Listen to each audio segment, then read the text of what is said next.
Hey guys, what's up? It's me, LEGO Lee3, Tatooine here, and today we have a new LEGO Star Wars 2018 set review for the Tatooine Battle Pack. This set retails for about $15 US, has 97 pieces, and I found my copy at my local Toys R Us. Now before we get started with today's review guys, please go down below this video. You can find the like button. Please hit that, and while you're at it, subscribe to this channel. And if you check the description for this video, you'll find some links to subscribe to my movie channel.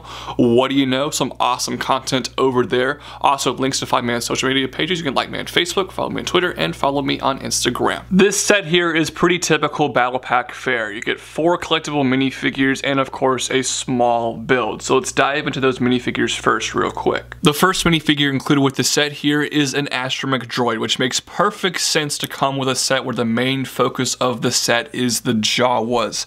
However, I'm not a big fan of this astromech droid because he's nothing new. Technically, he's an exclusive figure because of the combination of pieces, but the prints are not new. He has a reused red astromech droid head, which the printing on that headpiece looks horrible, by the way, and then he just reuses R2-D2's body, which is kind of distracting in my opinion. So it makes sense for this figure to be in the set, but I think they could have been more creative with the figure itself. Our next minifigure here is a Tusken Raider. These guys have come in actually some pretty cheap sets here recently, so nothing too special with this figure. And while I think I prefer the 2002 version of this minifigure with the printed head rather than the custom molded head, there is no denying this is a very well done minifigure. His head mold is really cool, and the printing on this figure is some of the best I've ever seen. Also, his brick built staff piece looks good as well, and all of these details continue onto the back. The final 2 minifigures included with this set here are Jawas. These figures are actually new and exclusive to this set. Now, Jawas haven't been super hard to find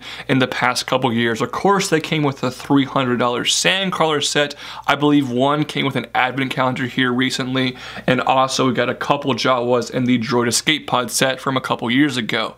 These minifigures, though, are actually new. They have exclusive torso prints, and each figure has a different torso print, which is nice. I especially love the torso print for the Jawa on the right there. That looks very cool. All of these details continue onto the back, and it's really nice just to get these iconic little characters.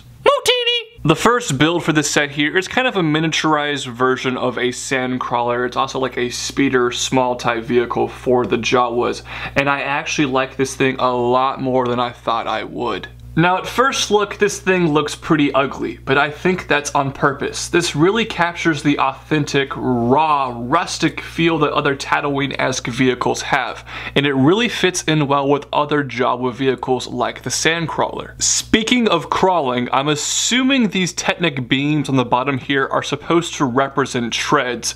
Now of course these things can't actually roll. I kind of wish they had to put some tiny wheels on the bottom of this vehicle so it could roll, but pretty much you're just stuck with sliding this thing along the ground, which is kind of disappointing. However, the rest of the small vehicle is stocked full of playability features. There's stud shooters on the front here, which of course work really well. You can easily put multiple Jawas on this vehicle here. No problems there. The back has some storage space for a wrench and a hammer piece. And that brings me into the main playability feature of this set. There's a small crane on the back of this vehicle right here. It's not a super special design, but it can move 360 degrees. It has a few articulation points, and you can actually attach this part to the top of the astromech droid's head right here, raise him up, and actually put him on the back of the vehicle right here, which is really fun for playability and actually works super well. Ever since LEGO first introduced the Battle Pack all the way back in 2007, they kind of stopped making small $10 to $15 size Star Wars sets, not counting brickheads and micro fighters.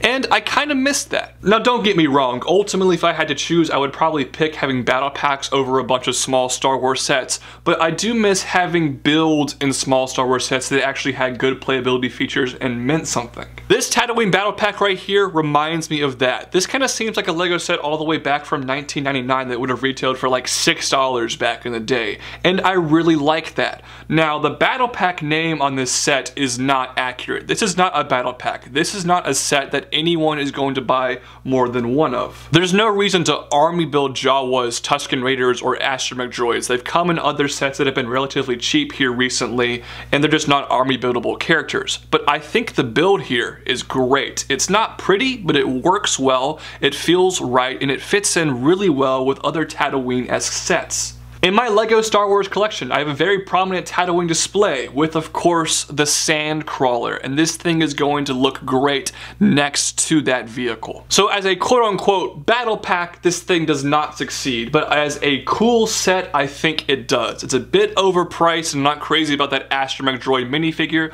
but the playability here, the build, and of course some iconic Star Wars characters in the Jawas and Tusken Raider are really neat to get. I'm gonna give this set here a 7.8 out of 10. Now, those are just my thoughts though. I'd like to hear yours in the comment section down below. Also guys, don't forget to subscribe to this channel, and I hope to see you guys next time on LEGO Star Wars Set Reviews. I'll see you guys later. Bye.